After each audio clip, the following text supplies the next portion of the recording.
ഒരു കാലത്ത് നമ്മുടെ മൊബൈൽ രംഗത്ത് ഏറെ പ്രചാരമുണ്ടായിരുന്നതും നിങ്ങൾ ഒരുപാട് പേര് ഉപയോഗിച്ചിട്ടുള്ളതുമായ ഒരു കമ്പനിയാണ് നോക്കിയ. നോക്കിയ അന്യം നിന്നുപോയി എന്ന് കരുതുന്ന സമയത്തായിരുന്നു ചന്ദ്രനിലേക്ക് മനുഷ്യനെയും മറ്റ് സെറ്റിൽമെൻറ്റുകളെയും കൊണ്ടുവരാൻ വേണ്ടി നാസയുടെ നേതൃത്വത്തിൽ പ്ലാൻ ചെയ്യുന്ന ആർത്തമിസ് മിഷൻ്റെ ഭാഗമായി 4G നെറ്റ്വർക്കുകളെ കൊണ്ടുവരാനുള്ള കരാറ് നോക്കിയ ഏറ്റെടുത്തത്. അതിൻ്റെ ഫലമായി ചില ഇൻഫ്രാസ്ട്രക്ചറുകൾ ചന്ദ്രനിലേക്ക് എത്തിക്കാനായിട്ട് നോക്കിയ ഇപ്പോൾ നിർമ്മിച്ചുകൊണ്ടിരിക്കുകയാണ്.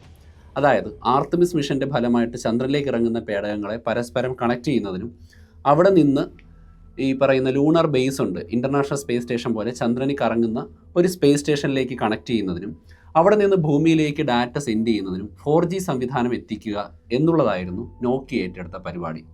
എന്നാൽ ഇതിൻ്റെ ആദ്യത്തെ ഘട്ടം എന്നുള്ള നിലയ്ക്ക് പല സ്വകാര്യ ഏജൻസികളും ചന്ദ്രനിലേക്ക് അയച്ച ലാൻഡറുകളിൽ നോക്കിയ അതിൻ്റെ ഇൻസ്ട്രുമെൻറ്റുകൾ പരീക്ഷിക്കാൻ വേണ്ടി വച്ചിരുന്നു. അതിലേറ്റവും പ്രധാനപ്പെട്ട ഒന്നായിരുന്നു അമേരിക്കൻ പ്രൈവറ്റ് ഏജൻസി ആയിട്ടുള്ള ഇൻഡ്യൂറ്റീവ് മെഷീൻസിൻ്റെ അധീന എന്ന് പറയുന്ന ഒരു ലാൻഡർ. നോവാസി ലാൻഡർ എന്നറിയപ്പെടുന്ന പൊതുവെ പേരുള്ള അവരുടെ കമ്പനിയുടെ ലാൻഡറിൻ്റെ ഒരു നിക്നെയിമായിരുന്നു അധീന.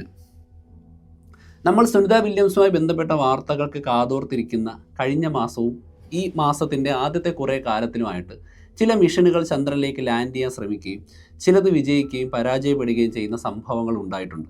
നിങ്ങൾ എത്ര പേര് ശ്രദ്ധിച്ചിട്ടുണ്ട് എന്ന് എനിക്കറിയില്ല. ഒരുപാട് പ്രൈവറ്റ് ഏജൻസികൾ ചന്ദ്രനിലേക്ക് പേടകങ്ങൾ എത്തിക്കുന്നതിനും ലാൻഡ് ചെയ്യുന്നതിനും അവിടെ നിന്ന് റോവറുകൾ ഇറക്കുന്നതിനുമുള്ള ശ്രമം നടത്തുന്നുണ്ട്.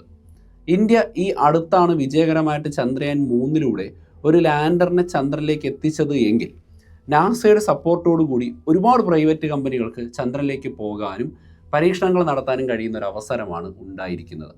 അതിൽ ചില കമ്പനികളുടെ പേരാണ് ഐസ്പേസ്, ഫയർഫ്ലൈ, ഇൻഡ്യൂറ്റീവ് മെഷീൻസ് തുടങ്ങിയ ചില കമ്പനികൾ. സത്യത്തിൽ എന്താണ് ഇവിടെ സംഭവിക്കുന്നത്? ഒരു കാലത്ത് അമേരിക്കയും സോവിയറ്റ് യൂണിയനും കൈവശം വച്ചിരുന്ന ബഹിരാകാശ കുത്തക ചൈനയും ഇന്ത്യയും ഉൾപ്പെടെയുള്ള രാജ്യങ്ങൾ ടെക്നോളജി കണ്ടുപിടിച്ച് വളർത്തിയെടുക്കുന്ന സമയത്ത് തന്നെ പ്രൈവറ്റ് കമ്പനികൾ ബഹിരാകാശ ഗവേഷണം ശക്തമാക്കുകയാണ്.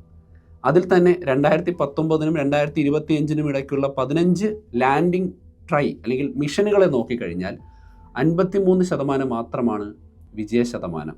അതേസമയം 50 വർഷങ്ങൾക്ക് മുമ്പ് ഇത്രയും ടെക്നോളജി ഇല്ലാതിരുന്ന സമയത്താണ് സോവിയറ്റ് യൂണിയനും അതേപോലെ തന്നെ അമേരിക്കയും പല മിഷനുകളെയും ചന്ദ്രനിലേക്ക് ഇറക്കിയതും അമേരിക്ക മനുഷ്യനെ ചന്ദ്രനിലിറക്കി വിജയകരമായിട്ട് കൊണ്ടുവന്നതും.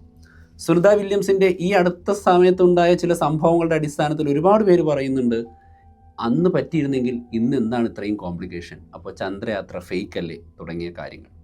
സോ ഇതുമായി ബന്ധപ്പെട്ട ചില കാര്യങ്ങളാണ് ഇന്നത്തെ എപ്പിസോഡ് ഞാൻ നിങ്ങളോട് സംസാരിക്കാനായിട്ട് പ്ലാൻ ചെയ്യുന്നത്. സുനിത വില്യംസ് ബഹിരാകാശ നിലയത്തിൽ കുടുങ്ങിപ്പോയ വാർത്തയെക്കുറിച്ച് കേട്ടപ്പോഴാണ് മറ്റൊരു കാര്യം ഓർമ്മയിൽ വന്നത്. ജീവിതത്തിൽ എന്തെങ്കിലുമൊക്കെ ഹോസ്പിറ്റൽ എമർജൻസി വരുന്ന സമയത്ത് നമ്മുടെ കയ്യിലുള്ള പണം മുഴുവൻ പോകാറുണ്ട്. സാധാരണ ഒരു വൈറൽ പനി വന്നാൽ പോലും നല്ല തുക ചിലവാകും. ക്യാൻസറോ ഹൃദ്രോഗമൊക്കെ ആണെങ്കിൽ ലക്ഷക്കണക്കിന് രൂപ വരുമ്പോഴാണ് നമ്മുടെ സമ്പാദ്യമൊക്കെ തന്നെ ഹോസ്പിറ്റലിലേക്ക് പോവുക. എന്നാൽ ഒരു മാസം ചെറിയ തുക, അതായത് 300 മുതൽ 400 രൂപ വരെ അടച്ചുകൊണ്ട് ഇൻഷുറൻസ് പ്ലാനുകൾ നമുക്കിപ്പോൾ മാർക്കറ്റിൽ അവൈലബിൾ ആണ്. അതും 1 കോടി രൂപ വരെ കവറേജ് നൽകുന്ന ഇവയെ നമുക്ക് കൂടുതൽ പ്രീമിയം അടച്ച് ഫീച്ചേഴ്സുകൾ ആഡ് ചെയ്യാൻ സാധിക്കും. ഒരു ഹെൽത്ത് ഇൻഷുറൻസ് എടുത്ത് വെച്ചാൽ ഹോസ്പിറ്റൽ ബില്ലിനെ കുറിച്ച് ആലോചിച്ച് ടെൻഷൻ അടിക്കേണ്ട കാര്യമില്ല. അങ്ങനെ വിലക്കുറവിൽ 25% വരെ ഡിസ്കൗണ്ടോട് കൂടി ഇന്ത്യയിലെ പ്രമുഖ കമ്പനികളെ കമ്പയർ ചെയ്ത് ഹെൽത്ത് ഇൻഷുറൻസ് എടുക്കാനുള്ള ലിങ്ക് ഞാൻ ഡിസ്ക്രിപ്ഷനിലും കമൻറ്റ് ബോക്സിലും കൊടുത്തിട്ടുണ്ട്.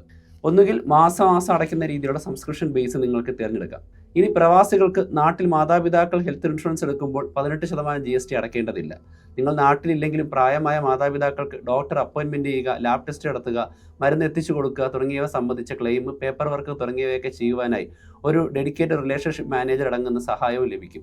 30 മിനിറ്റിനുള്ളിൽ ക്ലെയിം സപ്പോർട്ടും കിട്ടും. അതുകൊണ്ട് തന്നെ നിങ്ങൾക്ക് ഞാൻ കൊടുത്തിരിക്കുന്ന കമൻറ്റ് ബോക്സിലെയും ഡിസ്ക്രിപ്ഷൻ ബോക്സിലെയും ലിങ്ക് ഉപയോഗിച്ചുകൊണ്ട് ഇഷ്ടമുള്ള ഹെൽത്ത് ഇൻഷുറൻസ് എടുക്കാൻ സാധിക്കും. സോ നിങ്ങളിപ്പോൾ തന്നെ ചെക്ക് ചെയ്യുമല്ലോ. 2010 അറൗണ്ട് സമയത്താണ് നാസ പുതിയൊരു പ്ലാൻ ആവിഷ്കരിക്കുന്നത്. അതായത് തങ്ങൾ സ്വന്തമായിട്ട് റോവറുകളെയൊക്കെ ഡിസൈൻ ചെയ്ത് അതിനെയൊക്കെ തന്നെ റോക്കറ്റിൽ കയറ്റി ബഹിരാകാശത്തെത്തിക്കുക, ചന്ദ്രനിലെത്തിക്കുക, ചൊവ്വയിലെത്തിക്കുക എന്ന പദ്ധതികൾ വളരെ കാലമായിട്ട് ചെയ്യുന്നുണ്ട്. ഇതിന് പകരം എന്തുകൊണ്ടൊരു കോമ്പറ്റീഷൻ നാസയുടെ സഹായത്തോടു കൂടി പ്രൈവറ്റ് ഏജൻസികളെ ഏൽപ്പിച്ചുകൂടാ എന്നുള്ള ചിന്ത. അതിൽ നിന്നാണ് CLPS അഥവാ കൊമേഴ്സ്യൽ ലൂണാർ പേലോഡ് സർവീസ് എന്ന് പറയുന്ന ഒരു പ്ലാൻ നാസ ആവിഷ്കരിക്കുന്നത്. അതായത് നാസയെ നല്ല കൃത്യമായ പ്രപ്പോസലോടുകൂടി ബഹിരാകാശത്തും ചന്ദ്രനിൽ ലാൻഡ് ചെയ്യാനും കഴിയുന്ന തരത്തിലുള്ള ഇൻസ്ട്രുമെൻറ്റുകൾ എത്തിക്കാനും കഴിയുന്ന റോവർ ഐഡിയകൾ അവതരിപ്പിക്കുക. അങ്ങനെയാണെങ്കിൽ അവരത് നോക്കിയതിന് ശേഷം നമുക്ക് ഈ ഒരു പേടകങ്ങളെ എത്തിക്കുന്നതിന് ആവശ്യമായിട്ടുള്ള റോക്കറ്റ് സംവിധാനവും ഫണ്ടിങ്ങും നൽകും. അതിൻ്റെ അടിസ്ഥാനത്തിൽ കൃത്യമായ സമയത്തിനുള്ളിൽ ഇത് നടപ്പിലാക്കുക, പരീക്ഷിച്ച് കാണിക്കുക. അങ്ങനെയാണെങ്കിൽ ഫ്യൂച്ചറിൽ നാസ പെർമനൻ്റ് ആയിട്ട് ചന്ദ്രനിൽ ഒരുക്കാൻ പോകുന്ന സെറ്റിൽമെൻറ്റുകൾക്ക് ആവശ്യമായിട്ടുള്ള പല ഇൻസ്ട്രുമെൻറ്റുകളും നിർമ്മിക്കാൻ ഇത്തരം കമ്പനികൾക്ക് സാധിക്കും. ഈ ഒരു ഇളവ് പരിഗണിച്ചുകൊണ്ടാണ് പല പ്രൈവറ്റ് കമ്പനികളും നിരന്തരം ചന്ദ്രനിലേക്ക് പലതരത്തിലുള്ള ഇൻസ്ട്രുമെൻറ്റുകളും അയക്കാൻ ശ്രമിച്ചത്. 1-2 വർഷങ്ങൾക്ക് മുമ്പ് നമ്മളൊരു വീഡിയോ ചെയ്തിരുന്നു. ഹക്കുട്ടോ R1 എന്ന് പറയുന്ന ഒരു ലാൻഡർ ചന്ദ്രനിൽ ഇറക്കാൻ വേണ്ടി ഒരു പ്രൈവറ്റ് കമ്പനി ശ്രമിച്ചു, പരാജയപ്പെട്ടു. പക്ഷേ ഇതുമായി ബന്ധപ്പെട്ടതല്ലെങ്കിലും 2019 ഒരു ഇസ്രയേലി കമ്പനി ബെറിഷീറ്റ് എന്ന് പറയുന്ന മറ്റൊരു ലാൻഡറിനെ ഇറക്കാൻ ശ്രമിച്ചു, പരാജയപ്പെട്ടു. ചന്ദ്രയാൻ 2 ഇറക്കാൻ ശ്രമിച്ച് ഇന്ത്യ പരാജയപ്പെട്ടു. അങ്ങനെ പല പരാജയങ്ങളും സംഭവിച്ചിട്ടുണ്ട്. എങ്കിലും കഴിഞ്ഞ മാർച്ച് 2 ഫയർഫ്ലൈ എന്ന് പറയുന്ന കമ്പനി ബ്ലൂ ഗോസ്റ്റ് എന്ന് പറയുന്ന തങ്ങളുടെ ഒരു ലാൻഡറിനെ ചന്ദ്രൻ്റെ വടക്ക് ഭാഗത്ത് ഇറക്കി വിജയകരമായിട്ടുള്ള ഒരു ലക്ഷ്യം കൈവരിച്ചതിലൂടെ ലോകത്തിൽ ആദ്യമായി ഒരു സ്വകാര്യ കമ്പനി ചന്ദ്രനിലേക്ക് ലാൻഡറിനെ ഇറക്കുന്ന രീതിയിലേക്ക് കാര്യങ്ങൾ മാറി മറിഞ്ഞിട്ടുണ്ട്. എന്നാൽ എവിടെയാണ് നോക്കിയയുടെ 4G സർവീസ് കൊടുക്കാൻ കഴിയുന്ന പ്ലാനുകളുമായി ബന്ധപ്പെട്ടുകൊണ്ടുള്ള ഒരു ലാൻഡറിന് പിഴവ് സംഭവിച്ചതെന്നറിയാമോ? അത് മാർച്ച് 6 കഴിഞ്ഞ വർഷം IM-1 എന്നറിയപ്പെടുന്ന ഒഡീസി ലാൻഡറിനെ ഇൻഡ്യൂറ്റീവ് മെഷീൻസ് എന്ന് പറയുന്ന ഒരു കമ്പനി ചന്ദ്രനിലേക്ക് ഇറക്കുന്ന സമയത്ത് സൗത്ത് പോളിനോട് ചേർന്ന് 30 ഡിഗ്രി ചരിഞ്ഞ് വീഴുകയും കൃത്യമായി ലാൻഡ് ചെയ്യാൻ കഴിയാത്തതുകൊണ്ട് പാർഷ്യൽ സക്സസ് എന്നുള്ള രീതിയിൽ അതിനെ മാറ്റിവെക്കുകയും ചെയ്തു. കുറച്ച് നേരം പ്രവർത്തിച്ചു, പക്ഷേ അത് സക്സസ് ആയിരുന്നില്ല. അതിൻ്റെ 2ാം പതിപ്പായിരുന്നു 2025 മാർച്ച് 6 ഇൻഡ്യൂറ്റീവ് മെഷീൻസിൻ്റെ IM-2 എന്ന് പറയുന്ന 2ാമത്തെ ലാൻഡർ. അതിൻ്റെ കോഡ് നെയിം അധീന എന്നായിരുന്നു. 10ലധികം ഇൻസ്ട്രുമെൻറ്റുകൾ ഉണ്ടായിരുന്നു. അതിൽ സ്പെക്ട്രോമീറ്റർ ഉണ്ടായിരുന്നു, വോൾക്കാനിക് ഇറപ്ഷൻ പഠിക്കുന്ന സാധനം ഉണ്ടായിരുന്നു, ഡ്രിൽ ചെയ്യാനുള്ള സാധനം ഉണ്ടായിരുന്നു, ഗ്രേസ് എന്നറിയപ്പെടുന്ന ഒരു ചെറിയ റോവർ ഉണ്ടായിരുന്നു. നോക്കിയ നേതൃത്വം കൊടുക്കുന്ന 4G സർവീസ് കൊടുക്കാൻ ആവശ്യമായിട്ടുള്ള പരീക്ഷണാർത്ഥമുള്ള ഇൻസ്ട്രുമെൻറ്റുകളൊക്കെ ഉണ്ടായിട്ടാണ് അത് ഫാൽക്കൺ 9 റോക്കറ്റിൻ്റെ സഹായത്തോടു കൂടി സഞ്ചരിച്ചുകൊണ്ട് മാർച്ച് 6 ചന്ദ്രൻ്റെ തെക്ക് ഭാഗത്തുള്ള ധ്രുവത്തിനോടനുബന്ധിച്ച് ഇറങ്ങാൻ ശ്രമിക്കുന്നത്. നല്ല ഉയരമുള്ള ലാൻഡിംഗ് കാലുകളൊക്കെയുള്ള നമ്മുടെ റഷ്യയുടെ ലൂണ 25 പോലെയുള്ളൊരു പേടകമായിരുന്നു.